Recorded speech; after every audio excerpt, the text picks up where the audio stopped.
Hi there everyone, this is Jed McCabe of www.bodybuildingalert.com. Welcome to this short video presentation called How to Get Big Fast with Your 2 Power Movements.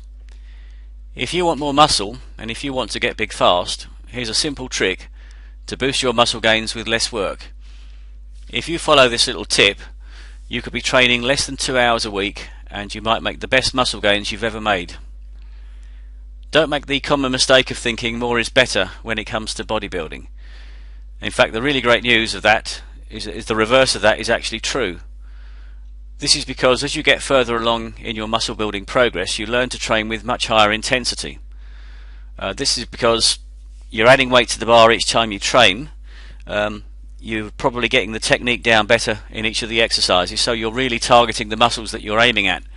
And of course that makes the workouts harder, and in turn that affects your recovery ability. Now, as you deliver more intensity in your workout routines, you need to cut back on the volume of work you do in order to recover fully. You must never do a routine where you're training and you've still got muscle soreness from the previous workout. That might mean that you're only training maybe twice a week if you're really working hard, and there's nothing wrong with that. You should be aiming for quality over quantity every time. So the more advanced you become, the less work you need to do if muscle gains are to continue to come. This sounds a bit counterintuitive, and I think a lot of people go wrong here. They think more is better and they start adding more and more exercises to their bodybuilding routines. What I'm saying to you is that you need to pare your routine down as you get more experience, and you just focus on doing less exercise but doing them harder. Now, all these remarks are assuming that you're not a contest standard bodybuilder. So really I'm aiming this at the recreational muscle builder, which probably means about 97% of us, I would think. Most people are never going to be contest standard bodybuilders. They'll already have very large muscles where they're more concerned with detail work, and that's when they're training 4, 5, 6 times a week, which is insane for us. The recreational bodybuilder should only be training 2 or at most 3 times a week. So let's now look at this in a bit more detail. You should already be basing your bodybuilding routines around the major compound exercises. This is because you get more bang for your buck. With a compound movement, like for example the squat or the deadlift or the bench press, you can target several muscle groups at once. So this is a more efficient way of training. If you're training on isolation exercises, then you have to do one exercise per muscle group, which of course is a lengthy process. Now, with experience, you'll find that some exercises suit your body better than other exercises. And these are your power movements, where you can add a small amount of weight to the bar each and every time you train, and still complete your target number of sets and reps with almost no extra perceived effort. Ideally, you want a power movement for lower body and one for upper body. Now, your job is to discover which exercises are your power movements, if you don't already know this. And then, having discovered your power movements, your job is to work those movements really hard and progressively and with immaculate technique. So which exercises should you be doing? Well, for lower body it's going to be one of these, either the squat or the deadlift or the leg press. For the upper body you've got a bit more choice. It could be bench press, overhead press, the chin up or the dip. So those are the ones you should be looking for your power movements among those exercises. Now a quick word about diet. As your workouts become heavier and heavier, you need to add quality food to your diet to help you to recover, and also to give your muscles the fuel they crave to get larger after you've given them the stimulus to grow from working out. This is common sense when you think about it. If you're not eating properly after you've trained hard, then you'll have no chance to grow bigger muscles, and basically your hard work is for nothing. Now, it's important to add food gradually so that your body gets the chance to adapt it to the extra food you're adding.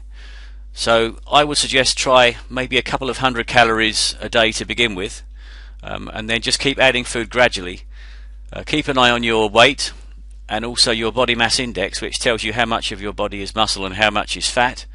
And if you're training hard enough and you're eating enough, you should see that you're getting heavier if you keep adding food, and hopefully your body mass index will tell you that the weight you're gaining is hard muscle tissue and not fat. Now, as regards how long your training cycle should be, I suggest that as long as you can add weight to the bar in your 2 power movements, you keep training. If you need to, you might be dropping some of the assistance work that you do to help your recovery. So by assistance work, I'm really talking about the smaller exercises such as the calf raise or the bicep curl if you were doing that, maybe some abdominal work as well. So what you're going to do is gradually pare your routine down as you train harder and harder, as long as you're still adding weight to the bar in your 2 power movements. That means that in extreme cases you could end up just doing those 2 power movements. So for example, on day 1 you might be doing the squat, and day 2 you might be doing the bench press. Of course, by now you'll be working really on your limits, and these will be very, very hard workouts. Don't make any mistake about that. But in all honesty, if you're just doing 2 exercises a week, you can easily be trained and out of the gym in less than 2 hours total training time per week. And because you're still adding weight to these exercises and keeping your form immaculate, you're giving yourself plenty of time to recover and grow, and you could see some truly amazing muscle gains. Most people think this is too simple to work, but trust me, you need to try this. And as a golden rule, if your training isn't working, always think about doing less work instead of adding exercises. More is not better. Having said that, you do need to understand that these workouts are really, really hard work. We're going for quality over quantity, and that's the key to getting bigger. It could even be that before your lower body workouts, particularly the squat or the deadlift sessions, you're really dreading the workout that's to come. There's even a possibility that you may not make your target number of reps and sets. Unfortunately, that's a fear that you've just got to get used to, and it's actually an essential part of a good bodybuilding program, because it means that the routine is challenging. You need to be challenging your body in order to get bigger. Now, if you'd like more information, what you've really heard up to now is just a broad outline. I don't have the space to go into more detail here, unfortunately. But if you need more information, there's a free 70-minute video report called Bodybuilding Basics, and it's available at www.bodybuildingalert.com. You can see the link on the screen there. So my suggestion to you is to go there now and download this report instantly. That will enable you to take charge of your body and learn how to train smart in less than 3 hours a week whilst making the best gains in your life. This is Jed McCabe of bodybuildingalert.com signing off, and I wish you good luck. Cheers.